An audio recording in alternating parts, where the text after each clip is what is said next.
Hi, welcome to One Word a Day. I'm Sophia, pilot into the universe of Chinese. Let's continue our November special 3-character Chinese expression exploration. Okay, so today we're going to talk about a 泡沫化, which is kind of like a translation of the bubble, especially talk about economy boom and bust, and especially talking about housing bubbles. So that's the Chinese translation to that.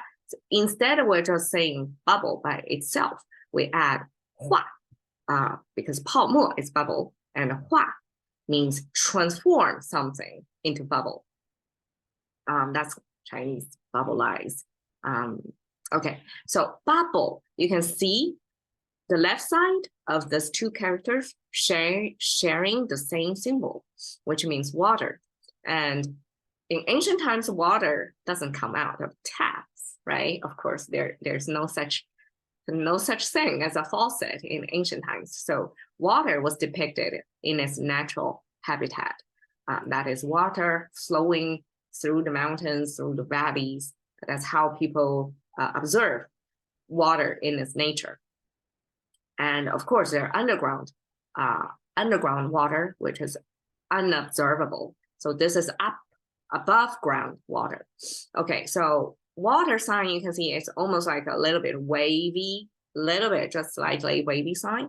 And at the middle stream, the middle of the stream is not broken. It's only the side is kind of broken.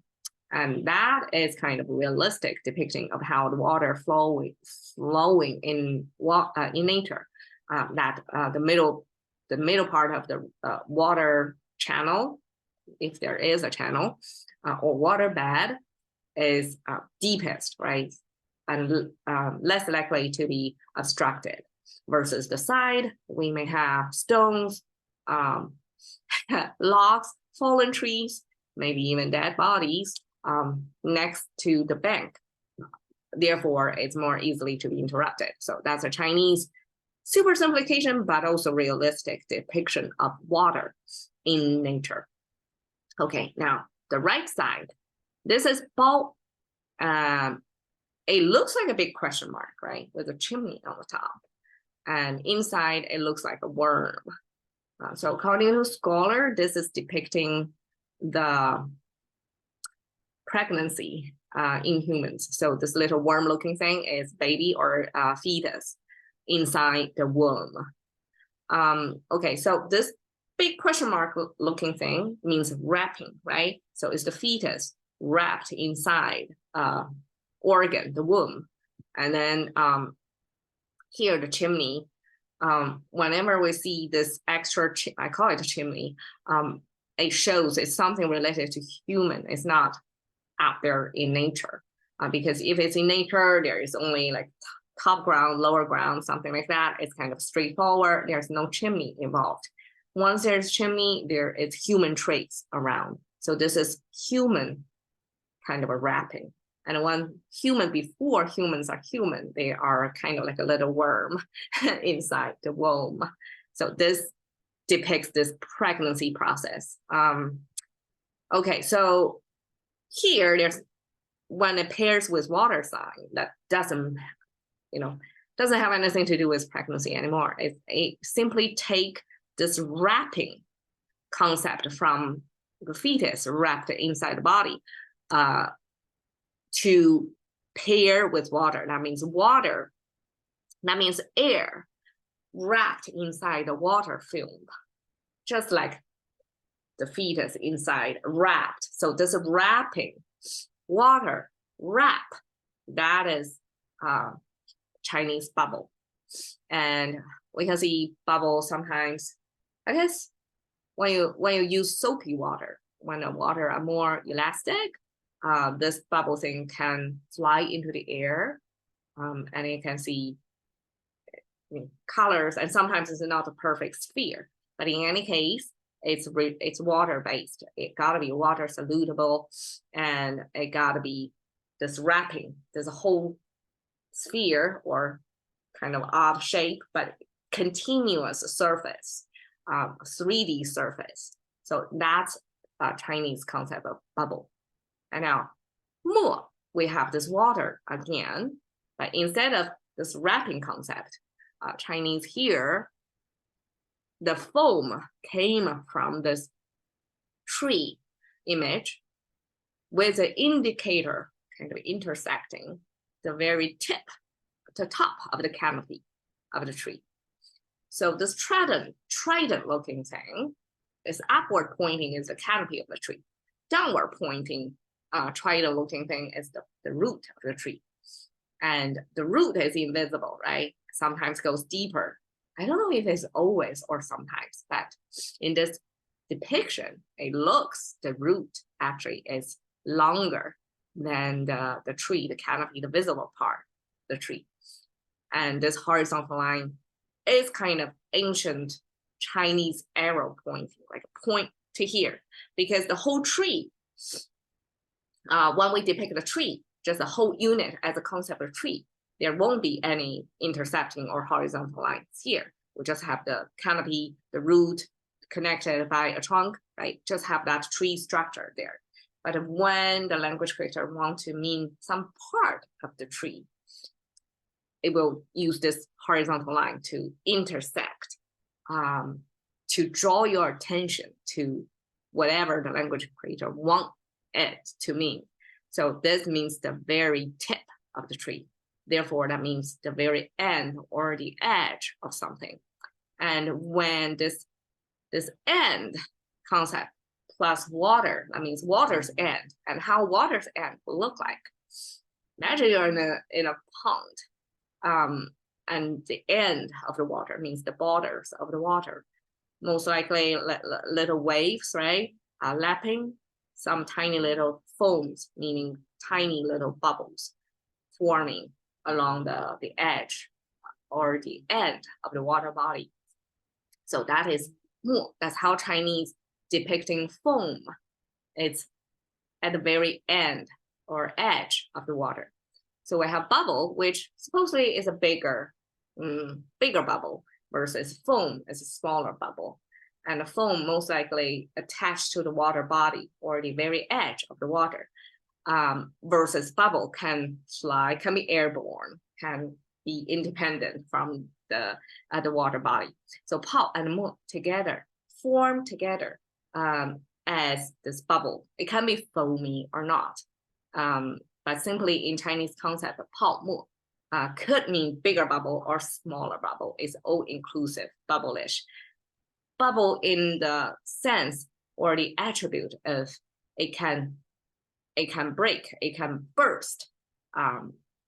So that's Chinese bubble. And hua means transform. Chinese translate chemistry as the study of transformation. 化学. So 化 transform, 学 means study. So study about transformation. That's Chinese translation of chemistry. I think it's a very, very good way. Only 2 characters already capture the essence of what chemistry is about. And hua means transform, came from this human figure, side view of the human figure. So these are the legs. Because it's side view, so only see one leg, right? And one arm, one leg, and this is the head. So that's the human figure standing up. And then the other looks like a human figure, but it's a headstand human figure, right? It is a rotation of the human figure in that exact same structure, but rotated 180 degrees upside down. And that's Chinese way to capture transformation. Because, okay, transformation means some entity, A, transformed into B. But why is it transformed? Because it still retains some qualities from the original form, which is the structure of this. But somehow it's reoriented, it goes upside down in this case, to mean it's actually something else. It becomes something else. So there's shared commonalities, but it's different enough to be regarded as a different one. So that's Chinese way to express transform.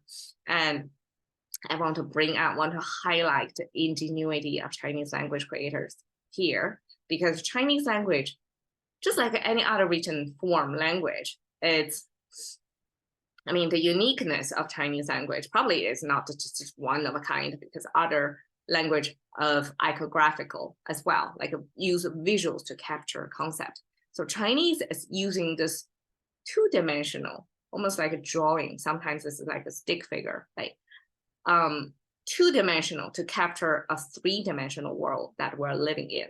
In some episodes, I talked about how Chinese express deep depths. So we have this X and Y, which is, you know, the horizontal and the vertical line. But how are you going to express the depths in that direction? So Chinese have this way of expressing depth, like how things are different, distance from you in a 2D frame by raising the depth, like collapsing or projecting the depth onto this y-axis as well. So the further on the upper screen, that means it's further away from you, first-hand view perspective. So that's how Chinese capture three-dimensional onto two-dimensional frame. Now, this transform actually is a four-dimensional, because besides its original 3D capturing of a human figure, it actually capture time, like change over time. When after X number of time passed, the same human figure flipped around, changed into another person almost. So that's a Chinese ingenuity of still using 2D frame, still in a 2D world to capture this 4D happening, which involves time, this change over time. So that's transform.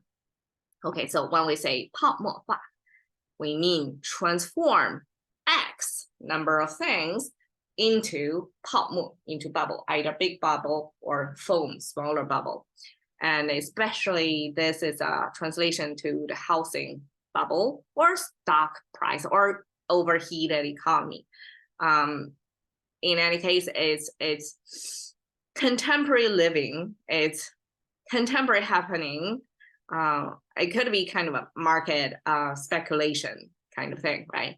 And when the bubble is forming, I mean, that implies their bubble bursting moment, right? So recently, China is experiencing right now this housing bubble bursting moment. It could be historical, like a big crash kind of thing, but we don't know exactly what's happening. But Chinese do, in its contemporary Chinese language, capture this bubble.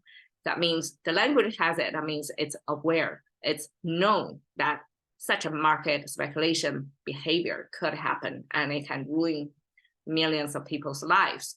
And so that's Chinese 泡沫化. And I put a little bit more. I put in the high rises over here, and you can see Chinese way of living is, because of a high density of population in relative to the Western world, you know, people are used to being stacked up because limited ground level in comparison to population, right? So people live one above another. So such high rises, like how many stories, like 20 stories of high rises is a common thing, housing projects in China. And you can see this is a cluster of such high rises. And this is probably developed under one developer. And there are so many units, and each unit cost, I don't know, X number of investment is like the biggest investment of any household. So you can see, you know, just visually, it already looks like a bubbling.